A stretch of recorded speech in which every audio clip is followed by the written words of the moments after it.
अब हम क्या करते हैं, क्वेश्चन नंबर 4 करते हैं फटाफट से बिना टाइम वेस्ट किए हुए, ताकि हमारे सारे क्वेश्चन जल्दी से हो जाएं। अब यहाँ पे क्या है, find two consecutive positive integer sum of whose square is 365। यहाँ पर देखो कंसेक्यूटिव का मतलब क्या होता है, जब भी कंसेक्यूटिव वर्ड आए ना दैट्स मीन लगातार, एक के बाद एक।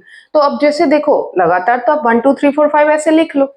तो अगर आपके पास जो 1 है ना वो x है, 1 क्या है हमारे पास, x है, तो जो दूसरा नंबर होगा यानी 1 + 1 2 होता है, तो x + 1 कर देंगे तो 2 आ जाएगा। तो लगातार नंबर हमारे पास यानी कि कंसेक्यूटिव नंबर हमारे पास ये आ गए।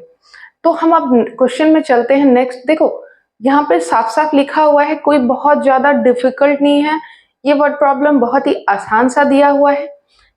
इनके स्क्वायर का सम है ना, क्या है, सम ऑफ हुज स्क्वायर, तो x square plus x plus 1 का होल स्क्वायर ऐसे लिखेंगे इज इक्वल्स टू 365। ओके, तो एक्स स्क्वायर यहाँ हम a प्लस बी का होल स्क्वायर कर देते हैं। देखो a प्लस बी का whole square, x square plus 2x plus 1 is equals to 365। ठीक है, ये हो गया हमारे पास 2x स्क्वायर प्लस 2x और ये प्लस 1, और यहाँ ले आते हैं इनको भी, वहां अकेले बैठे हुए हैं है ना। तो अब हम क्या करते हैं, यहाँ पे देखो 2x square again 2x plus यहाँ पे हो जाएगा 364 इज इक्वल्स टू 0, और इन नंबर्स में देखिए बच्चों 2 कॉमन है, 2 कॉमन है तो हम 2 को बाहर कर लेते हैं, ठीक है, और 0, अब ये 2 यहाँ जाके डिवाइड हो गया 0।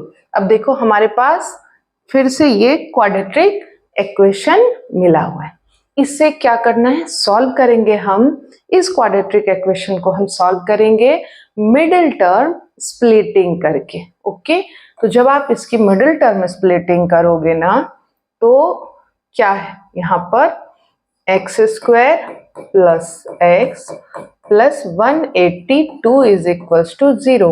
अब बड़े ध्यान से देखो 182 हमने पहले भी सॉल्व करा है, 182 क्या है, 13 और 14 का मल्टीप्लीकेशन है, और 13 और 14 को जब सब्ट्रैक्ट करोगे तो 1 आता है, तो हमारा मिडिल टर्म में आ गया ना, सम और प्रोडक्ट दोनों ही यहाँ पर आ रहा है।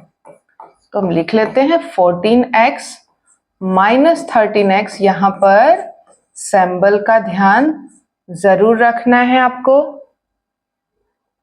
अभी यहाँ देखो ये नेगेटिव होगा है ना, यहाँ ये पॉजिटिव नहीं होगा, इसको नेगेटिव लिखना है बिकॉज हम इसको यहाँ लेके आए हैं। ठीक है, इसे हम लेके आए हैं ना, तो ये नेगेटिव होना चाहिए। साइन का ध्यान बहुत ही जरूरी है, साइन जब भी रखें तो ध्यान रखें इस चीज का, क्योंकि जब साइन में मिस्टेक होगी ना तो फिर क्वेश्चन आंसर सही नहीं आएगा, फिर हम क्या होते हैं, परेशान होते हैं कि दैट मीन्स हमारा आंसर सही तो आ ही नहीं रहा। तो यहाँ x के लिए 2 वैल्यू आ रही है, -14 एंड 13। तो यहाँ पे क्या कह रहा है, पॉजिटिव इंटीजर्स, हमें क्या रखना है, पॉजिटिव इंटीजर रखना है।